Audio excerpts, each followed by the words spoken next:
안녕하세요. 합격의 길이 보이는 최종 모의고사 예상 문제풀이 그 세 번째 시간 오모동 심원장과 함께 합니다. 여러분들의 합격을 기원합니다. 제 영상을 바로 알아보고 싶으시다면 구독과 좋아요, 알람 잊지 마세요. 자, 그러면 문제풀이 바로 들어가 보도록 하겠습니다.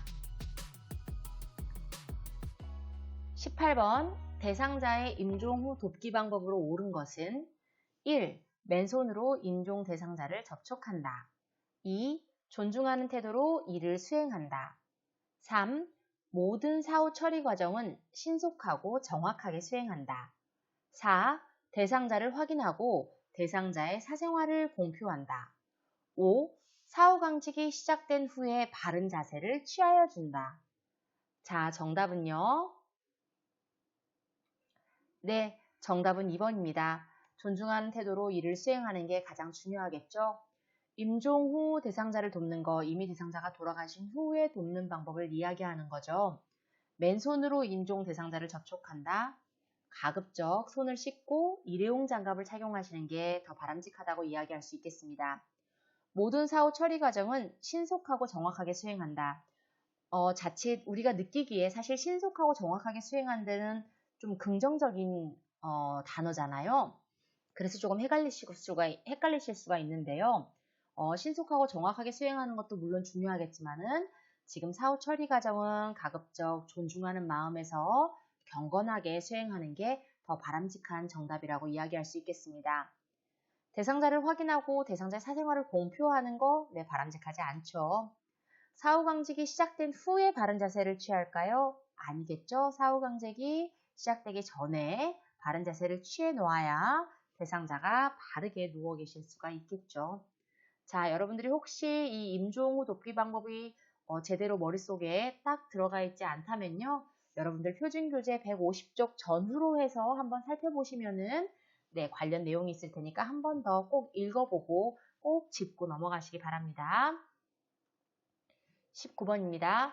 위암을 예방하고 치료하는 데 있어 적절한 것은 1. 맵고 짠 음식을 섭취한다. 2. 오심이 있으므로 자극적인 음식을 제공하여 식욕을 돋군다. 3. 수술 후 1년간은 병원에서 재발 확인 여부를 위해 정기적인 검진을 받는다. 4. 지방이 풍부한 식품, 채소, 과일, 비타민 A, C, E를 섭취한다. 5. 화학요법이나 방사선 치료를 하기도 한다. 자, 정답은요? 네, 비교적 쉬운 문제였습니다. 정답은 5번이었고요. 다른 거는 왜 틀렸나 한번 살펴볼게요. 위암을 예방하고 치료하는 데 있어서 가장 적절한 것은 맵고 짠 음식 위에 자극을 줄 수 있는 섭취는 가급적 하지 않으시는 게 좋고요. 여기 자극적인 음식 역시 네, 좀 덜 드시는 게 좋죠. 수술 후 1년이 아니라 암 환자는 수술 후 5년간 정기적인 검진을 받으셔야 되고요. 지방보다 단백질이 풍부한 음식을 섭취하는 게 좋겠습니다. 자, 그런데 만일 내가 돌보는 환자가 이제 한 달, 두 달밖에 남지 않았다라고 한다면은 현장에서는 대상자가 드시고 싶어 하는 음식을 해드리기도 해요. 나는 좀 매운 걸 먹고 싶어 라고 하시면은 대상자의 보호자들과 의논해서 그렇게 해드리기도 한다는 거. 현장 상황에서는 선생님들이 그때그때마다 보호자와 시설장과 그리고 간호사 선생님들과 같이 의논을 하셔가지고 또 그때그때마다 적절한 조치를 하시기 바랍니다. 하지만 시험에서는 이렇게 나온다는 거 기억하시고요. 자, 다음 문제로 넘어갈게요. 20번입니다. 변비에 걸린 대상자가 밤에 화장실 가기가 번거롭다며 물 마시기를 주저할 때 요양보호사의 대처 방법으로 옳은 것은 1. 밤에 운동을 할 수 있도록 한다. 2. 저녁부터는 수분 섭취를 제한한다. 3. 맛이 들어가 있는 음료수를 제공한다. 4. 충분히 수분을 섭취하게 해준다. 5. 물 대신 과일을 먹도록 한다. 자, 정답은요? 네. 드시지 않으려고 하더라도 우리가 가급적 수분을 충분히 드셔야 합니다. 라고 설명을 드리고 특히나 변비에 걸린 대상자니까 한 모금만 더 드셔보시겠어요? 한 모금만 더 드셔보시겠어요? 하면서 네, 요양보호사 선생님께서 이렇게 대처를 해주셔야겠죠. 나머지는 뭐 조금 상관이 없는 내용이니까 넘어가는데 맛이 들어가 있는 음료수 같은 경우는 대상자가 또 추가적으로 갈증만 더 느끼게 되실 수 있기 때문에요. 네, 바람직한 방법은 아니라고 할 수 있겠습니다. 관련 사항 궁금하시면 여러분들 표준교재 137쪽 참고하시면 되겠습니다. 자, 21번 넘어가도록 할게요. 노화에 따른 소화기계의 특성으로 옳은 것은 1. 타액과 위액 분비 증가, 2. 당내성 저하, 3. 지방의 흡수력 증가, 4. 직장벽의 탄력성 증가, 5. 약물의 대사와 제거 능력의 증가.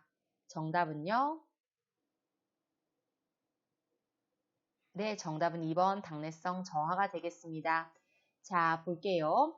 타액과 위액 분비의 증가가 아니죠. 점점 분비가 줄어들게 되죠. 지방의 흡수력이 증가되나요? 아니죠. 이것도 줄어들게 되죠. 직장벽의 탄력성도 떨어지게 되니까 틀렸습니다. 약물의 대사와 제거 능력도 증가하나요? 아니죠. 다 저하되게 되죠. 당내성이 저하된다? 맞는 말입니다. 소화기계의 특성, 선생님들 혹시 헷갈리시면 표준교재 128쪽을 보시는데 대부분 노화에 따른 우리 신체의 모든 기관들은요. 대부분 다 좋지 않은 쪽으로 조금 더 어려워지는 쪽으로 간다는 것도 같이 기억하시면 문제 푸시는데 좀 더 도움이 되실 거예요. 자, 22번 넘어갈게요. 22번 폐결핵 환자의 약물 복용에 대한 특징으로 옳은 것은 1. 약의 양이 적다. 2. 증상이 사라지면 자의로 중단해도 된다. 3. 복용 기간이 짧다. 4. 규칙적으로 복용해야 한다. 5. 증상이 있을 때만 복용한다. 자, 정답은요? 네, 정답은 4번입니다. 규칙적으로 복용해야 한다가 맞겠죠. 폐결핵 환자는 전염성 질환이 있을 수 있기 때문에 우리가 이 부분을 주의해야 할 필요가 있습니다. 약의 양이 굉장히 많죠. 한번 보신 경험이 있으신 분들이 있으면은 아마 바로 정답을 알아내실 수가 있을 거예요. 증상이 사라졌다고 해서 내가 자의적으로 중단해도 될까요? 아니죠. 의사 선생님이 권고한 대로 약을 드셔야 됩니다. 복용 기간이 짧나요? 이 또한 아니죠. 복용 기간이 굉장히 길어요. 그래서 이 부분도 대상자분들이 간혹 간과하시는 경향이 있어요. 내가 더 이상 상태가 예전처럼 아프거나 혹은 기침을 한다거나 이런 증상이 없으니까 안 먹어도 되는 거 아닐까라고 생각하시는 분들이 계신데 그렇지 않다라는 것 꼭 기억해 주셔야 되고요. 그리고 규칙적으로 복용해야 되는 건 당연히 맞고요. 증상이 있을 때만 복용하는 건 아니죠. 아까 2번이랑 같은 이야기를 하고 있습니다. 폐결핵 이야기 많이 들어보셨죠? 결핵균이 폐에 들어가서 염증을 일으키는 거예요. 그래서 2주 이상 기침이나 흉통을 갖고 계시게 됩니다. 근데 그게 사라졌다고 해서 내가 자의적으로 약을 안 먹으면 안 되겠죠. 역시나 그 균이 남아있을 수 있기 때문에 의사 선생님이 드시지 마세요 라고 하시기 전까지는 계속 드셔야 됩니다. 자, 23번 만성기관지염의 치료 및 예방으로 적절한 것은 1. 자극성이 있는 음식으로 식사를 할 수 있게 돕는다. 2. 기침은 되도록 참는 것이 좋다. 3. 얕은 호흡을 하여 기관지 내 가래 배출을 용이하게 한다. 4. 기관지 확장제를 사용하여 좁아진 기도를 넓혀준다. 5. 습기를 많게 하여 기관지 자극을 감소시킨다. 자, 정답은요? 네, 만성기관지염 치료 예방으로는 정답은 4번이에요. 기관지 확장제를 활용해서요. 좁아진 기도를 넓혀주는 방법이 있겠습니다. 나머지 볼게요. 자극성 있는 음식이 아닌 거죠. 기침은 되도록 참는 것이 아니라 거담제를 사용하시거나 하셔서 가래를 묽게 하는 방법을 사용하십니다. 얕은 호흡, 아니죠. 얕은 호흡을 해서 자꾸 이렇게 가래 배출을 용이하게 해주는 것이 아니라 가래 배출을 용이하게 하기 위해서는 거담제, 기관지 확장제를 사용해서 좁아진 기도를 넓혀주거나 혹은 가래를 묽게 해서 가래 배출을 용이하게 해주셔야겠죠. 습기를 많게 하여 기관지 자극을 감소시킨다? 아니죠. 공기청정기를 설치하거나 해서 습기가 많은 기후에 노출되지 않도록 하는 게 더 중요하겠습니다. 자, 그래서 정답은 4번 한 번 더 기억하시기 바랍니다. 24번 심장의 노화에 따른 특성으로 옳은 것은 1. 최대 심박출량과 심박동수가 감소한다.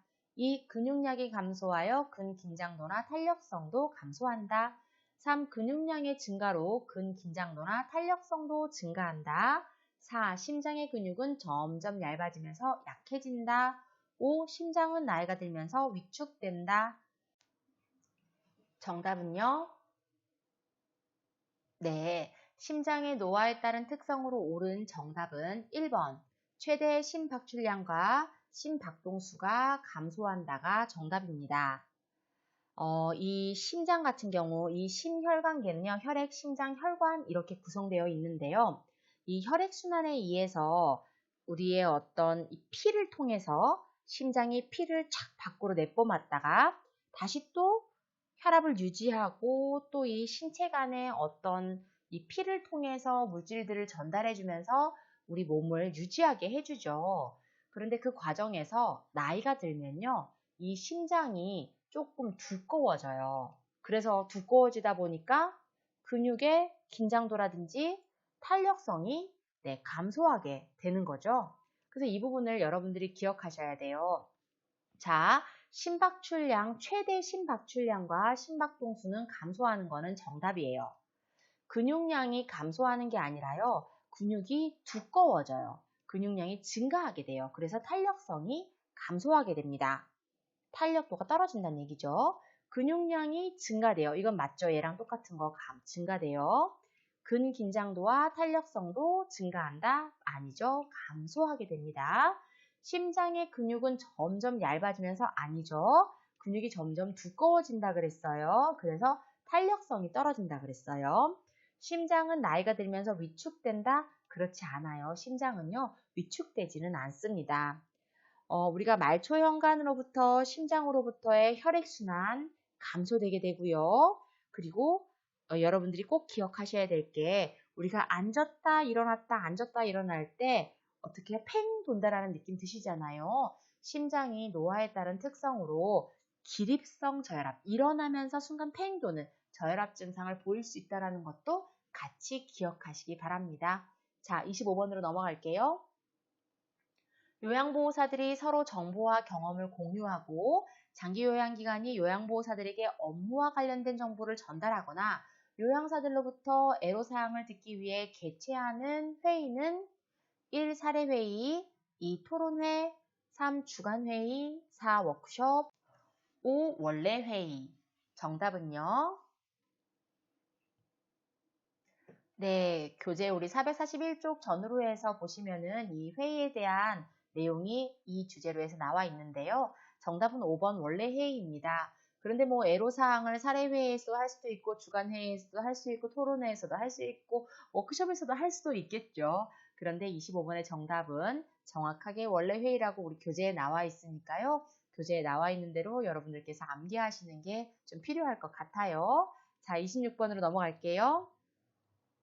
다음 중 파킨슨 대상자의 증상에 해당하는 것은 1. 빠른 동작, 2. 예민한 균형 감각, 3. 흥분 상태 지속, 4. 빠른 사고, 5. 무표정.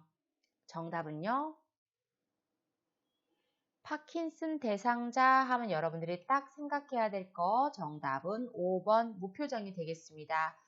파킨슨 대상자가 빠르게 움직이실 수가 없죠. 그러니까 아니죠. 근육의 경직, 얼어붙는 현상, 굉장히 천천히 모시고 나가야 되기 때문에 간혹 보호자분들이 파킨슨 대상자에 대한 정확한 질환에 대한 이해가 없으시면요, 답답해 하시는 경향이 있죠.